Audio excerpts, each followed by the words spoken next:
it looks like I'm in a good company, and I'm kind of continue the previous topic very closely by focusing on DNA. So the name is a new model of DNA-water interaction, dynamic chromatin self-organization as the basis of cellular logic. And if anybody prefers to hear that in Russian, I have a Russian version of the talk recording, so you can reach me here, and I can email you the copy. And this is my personal non-profit organization, which I'm funding. So dnaresonance.org.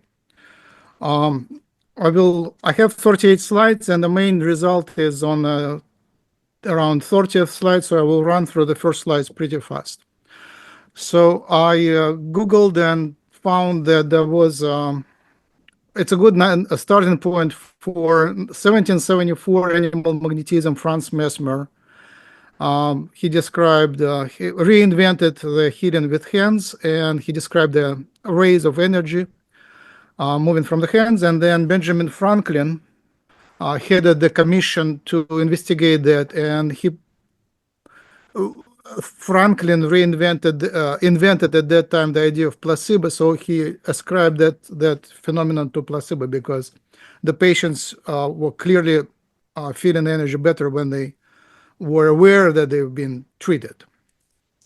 1810, Berzelius introduced vitalism. 1840, Johannes Peter Müller expanded that, saying that soul makes the organism indivisible, and that light and sound waves show that living organisms possess life energy inexplicable by physical laws. 1892, Hans Drake did a lot of experiments in developmental biology and proposed the idea of Biofield. 1920s, pretty much at the same time, Alexander Gurevich, Hans Spemann, and Paul Alfred Weiss proposed the idea of morphogenetic fields, and Alexander Gurevich expanded it using a lot of experimental approaches. His mitogenic radiation is mostly in the area of the rays accelerating the growth, but I will come later to the slide where the morphogenesis is affected by the field.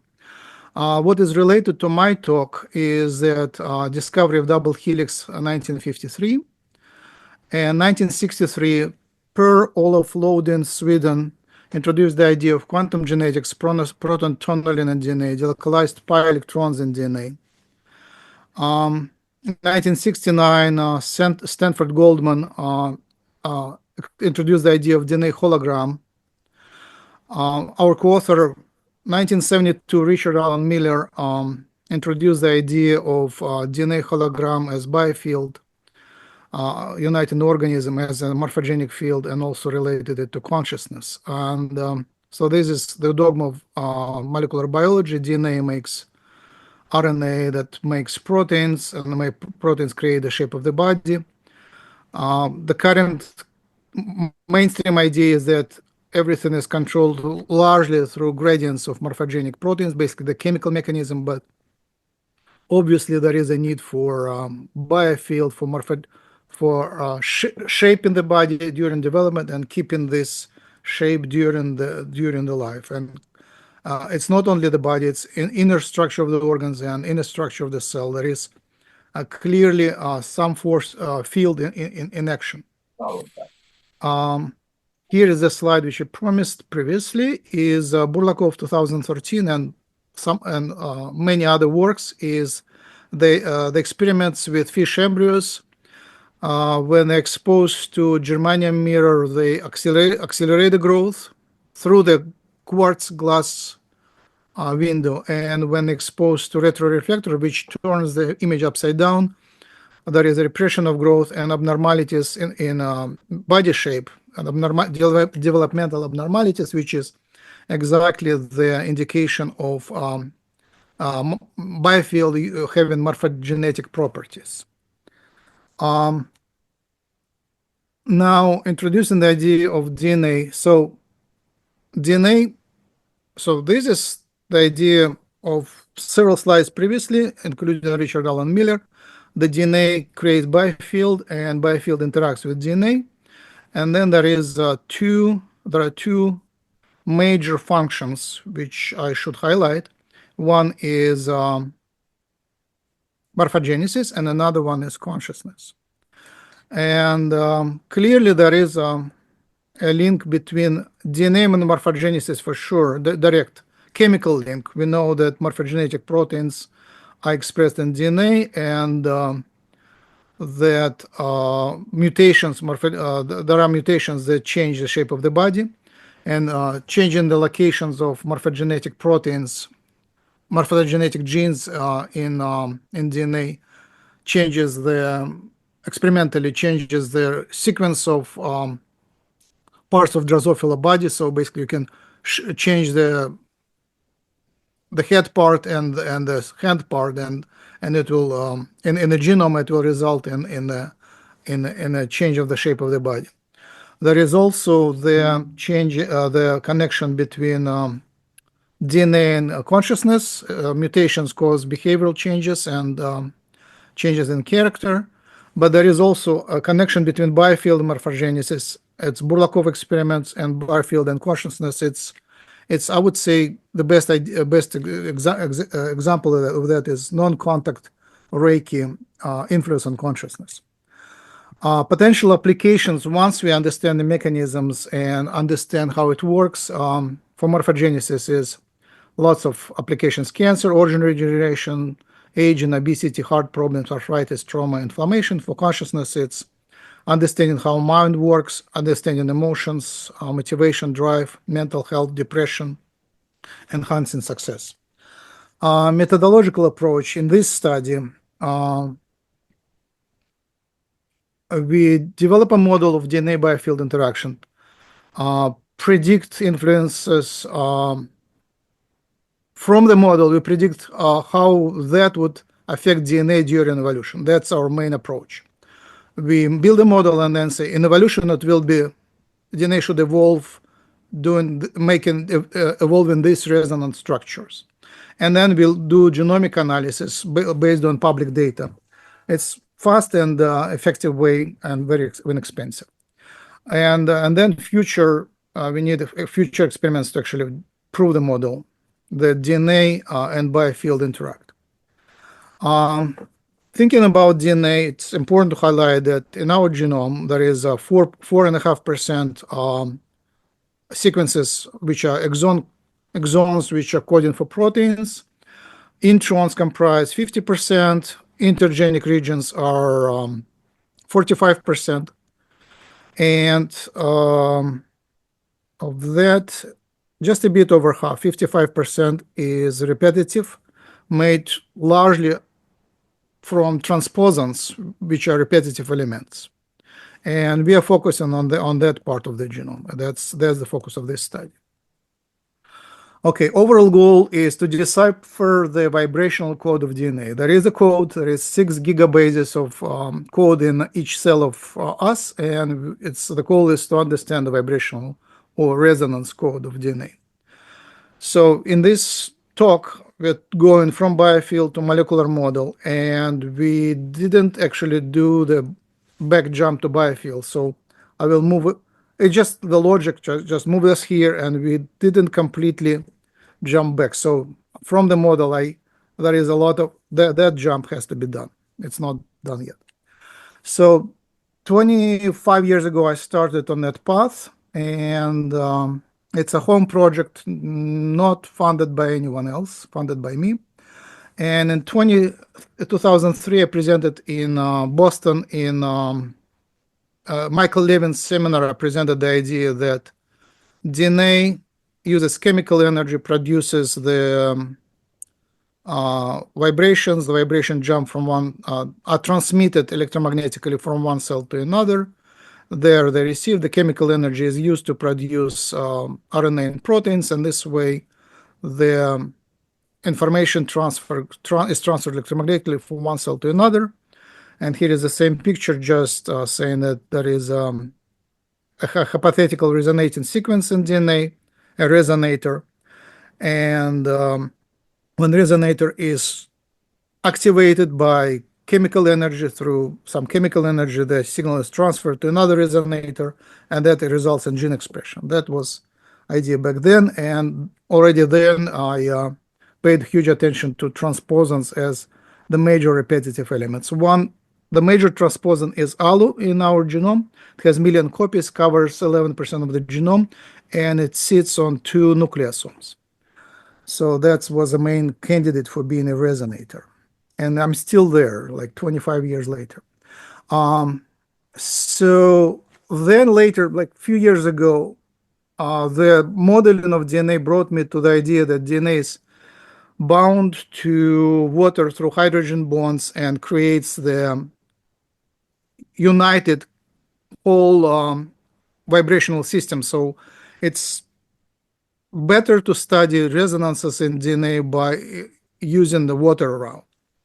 And while looking at the water, I realized that it's not my idea, but I realized that there is a propagation, that there is a possibility of propagation of the signal without even vibrations. It's just through the structural crystallization. And that's well known for microtubules. Microtubule expands by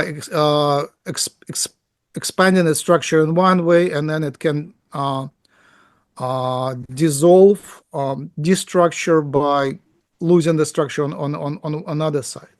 And this is an example of snowflakes where the structure is spread in multiple directions and actually changes with time. So I called it snowflake signaling. So the idea was DNA would spread its sequence structure through into the water, and that structure would travel through the water. So I started studying that, looking into that, and I noticed in one of the discussions with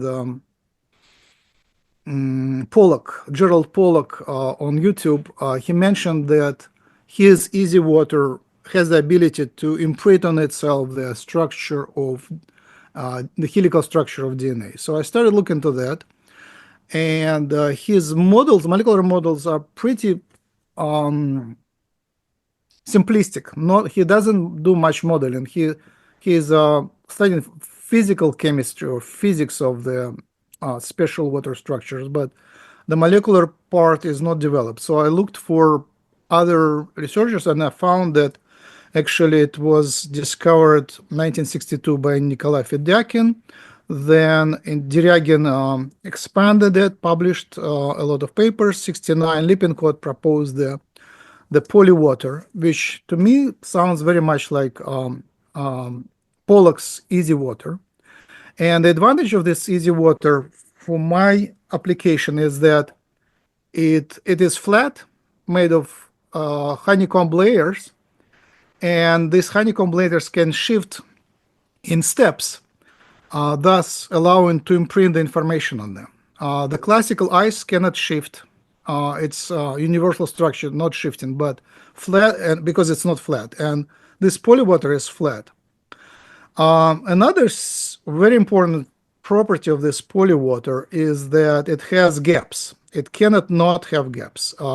The gaps are necessary to keep it neutral. When it grows in one direction, it accumulates negative charge. So this negative charge makes the molecules of water disconnect. So it's a structure which might travel through assembling it on one side and disassembling it on another side. And it has canyons of unstructured. It should have canyons of unstructured water, and it's continuously growing and dissolving. So it's a dynamic system. So that's the idea I understood from the discussion on YouTube by Gerald Pollock, suggesting that DNA double helix can imprint on water structure by shifting the layers. And then I asked the question if possibly the sequence also can imprint. And here is the idea. So these are hexagonal layers which are shifted. And if you look, these are base pairs of DNA aligned as they align in DNA. So when they're flipped, when purine is on the left, it aligns with one water structure, like the greenish one. And when purine is on the right, it aligns with another water structure. So the idea is that different sequences would shift the layers differently, like in a pin tumbler lock. And that's why I called it pin tumbler principle, the imprinting of DNA sequence on polywater layers. And just based on the size of the layers, actually I flip here. So per DNA step, there would be, just by sizing, there would be likely 2 water layers. So here is the shifts. So the hexagon of polywater would shift in one step, would shift in 6 directions. So there would be like 6 positions, and then in next step it can shift in another 6 positions. It can go anywhere. So there is 6 here, there is 12 here, and there is also a possibility it comes back. So there is 6 plus 8 plus 1 total positions. So that would allow to imprint all 4 nucleotides of the DNA and possibly even the methylated form as well. So that's the level of the model development. It's not built in the computer yet. It's only the illustrations. And then the next idea is that 2 DNA double helices. So we are looking at double helixes. They don't open. It's like classical B-form double helix. Can be connected by water layers, and if they have identical sequences, the water will align nicely. Will be built around those double helices and connect them. So they will form a unified structure, very pretty structure, which will be energetically beneficial. The next idea is just the same idea, just illustrated a little close up. And next, we will think about the transposons again. I'll go one slide back. So that can be tested using the genomic evidence. And in the next few slides, I will look at the genomic evidence. So first, I will remind you about the transposons. They are 55% of the genome, and we'll look into them. So the experimental evidence is done by others. There is several great data sets. So we used four of published data sets from independent lab. The principle, the experiment is called microC. It's pretty modern, based on sequencing. So what they do, they take a cell culture, they cross-link it with formaldehyde. So the green is a shape of cross-linked protein DNA complex. So basically, you just flush live cell, kill it with formaldehyde, everything is cross-linked, so it becomes a unified gel. Then you cut DNA using a micrococcal nuclease. It's still in the protein, embedded in protein. So things which were in live cells together remain together in that piece of protein and DNA. Then you clean it up and ligate using ligase. So the 2 pieces of DNA which were separate, they become linked together. And then you purify it, you get just that piece, ligated piece, and LP is ligation point.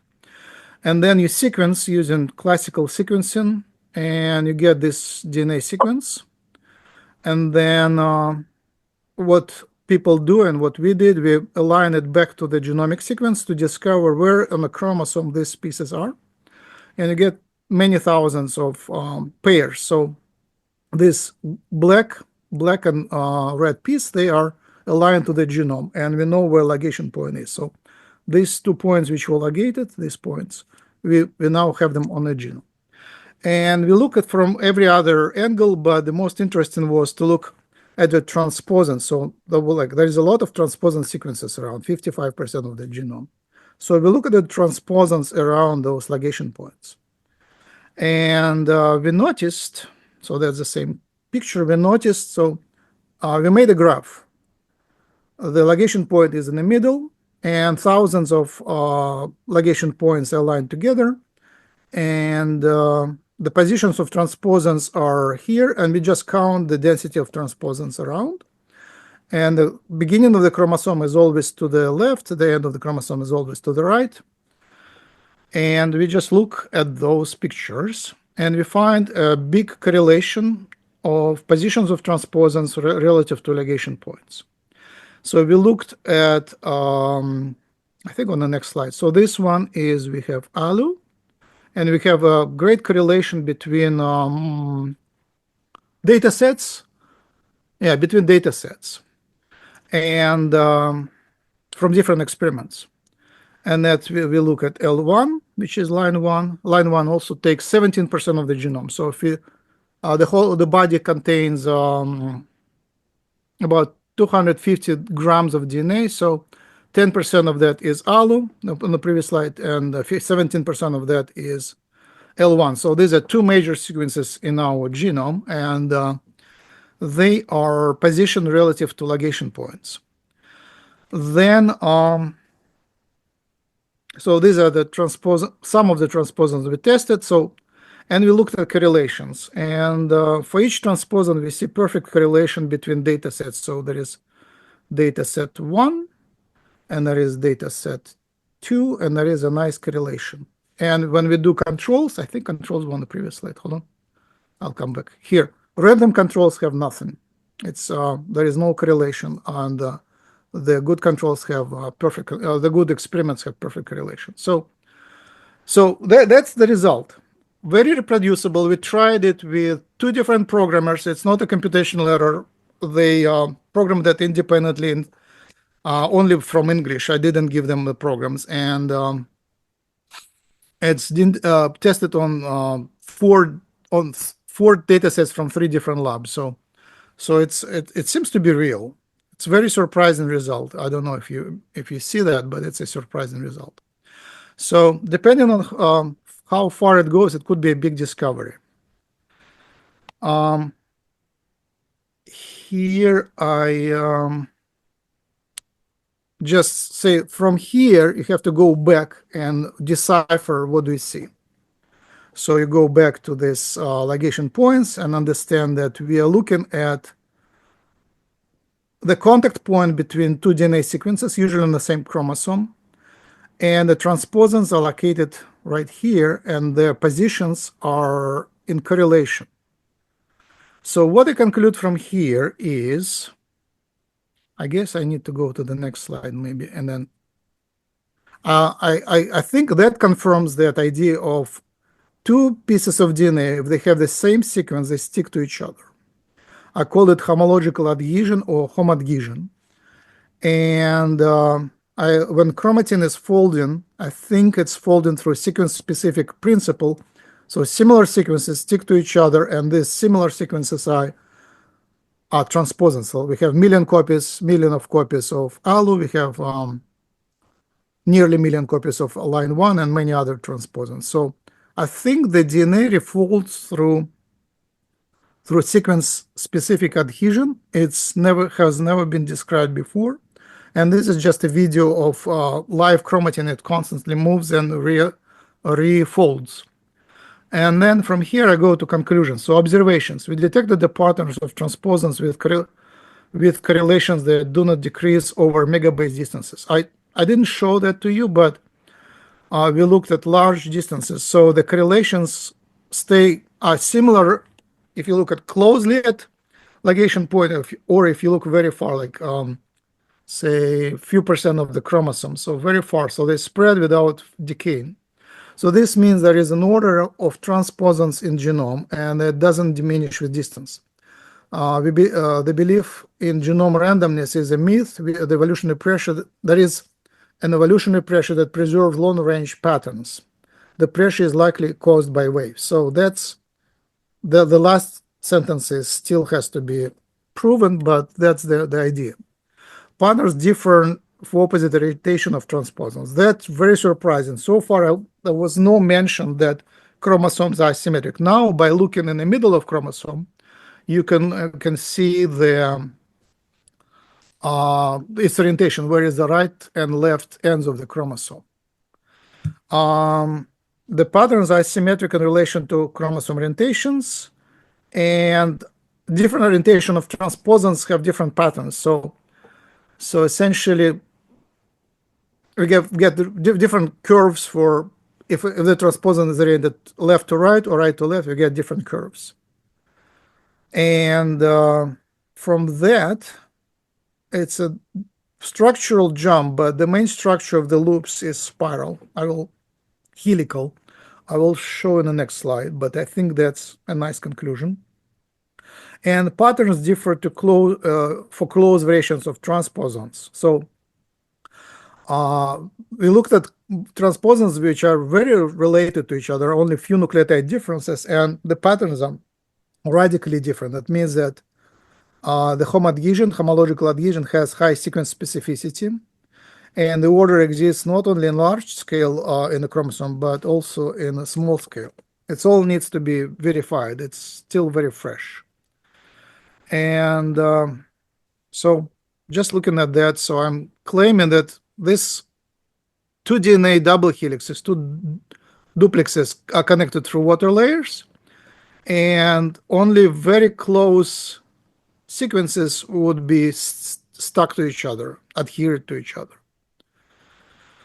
And now what about helices? So essentially, if 2 transposons, identical sequences, are oriented in opposite directions, then if they stick to each other through homodhesion, they will form a hairpin.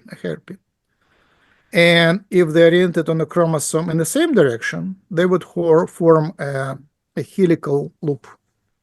So we see a lot of those patterns, and therefore possibly the large 4 shapes of chromosome are formed as helical loops. It might be not surprising to you, but that would be also very novel. There is no evidence so far of that in the literature. I think that's pretty much the same. Here is just another illustration that there is a pattern of transposons which would connect 2 sequences, and that would form a large scale helical loop, this one. So that's the idea. That's about it about homodhesion. I just wanted to highlight a more general principle of imperfection. So there is at least 3 layers of imperfection and instability, and I claim that these are imperfection and instability are the basis of life. So the first imperfection is in polywater. It's not perfect structure. It has optimal size, and when it grows in one direction, it has to fall apart in another direction. So that's a very dynamic system at temperatures and conditions of nucleoplasm. And by the way, nucleoplasm, I think I skipped that slide. So nucleoplasm is 1% of DNA inside the nucleus, cell nucleus, 19% of protein approximately, and 80% of water. So it's not pure water. It's pretty much a very thick gel which can constantly self-reorganize. There is imperfect positioning of DNA in water. That I didn't touch yet, but essentially this polywater has hexagonal honeycomb structure with symmetry which is repeating itself at 1/6 of the turn. And DNA has a symmetry which repeats itself every 21 steps, 2 turns, or 1 turn is 10.5 steps. So this structure fits in that structure very imperfectly. So what I predict from that is that DNA constantly turns back and forth, like twists back and forth with high frequency, and that is caused by, so it would align one step or the next step, or one step or the next step. So that, I think, is another basis of life, that DNA is constantly vibrating in oscillating terms. It's like torsional oscillations. And the next thing I described in my paper a few years ago, there is also oscillation of protons and electrons by switching tautomeric forms in the base pairs. Okay, it's my 30 minutes ended. And so current findings, we found, we proposed the model of sequence-specific dynamic chromatin refolding. In the future, we need to reconnect this model with Biofield. We didn't come back yet much, except, again, on the previous slide, I will show. This imperfection, I think, is the perfect place for Biofield to express itself. And Biofield, we can imply electromagnetic field, electromagnetic oscillations, electric oscillations, acoustic, electroacoustic, optoacoustic oscillations, and else, which is subtle fields. I think subtle fields perfectly express themselves in unstable, continuously unstable, imperfect systems which are continuously reorganizing. Okay, and experiments are actually needed to demonstrate the biofield. And genetics is perfect because you can modify DNA sequences and test the biofield models, experimental models. And we can further explore the genomics data, and there is a lot to explore and explain. In part, those transposons are present in high percentage. 55% of the introns are covered with transposons, so our model explains the function of introns as well. Can explain, and I just don't cover it here. So thanks to the people who participated in that work: Ivan, Michael, Alexander, Oksana, Richard, and another Alexander. And you can find more information and contacts on dnaresonance.org. And I would be happy to meet people and discuss on WhatsApp and Telegram. And these are previous people who contributed over years. And that's it. Thank you very much.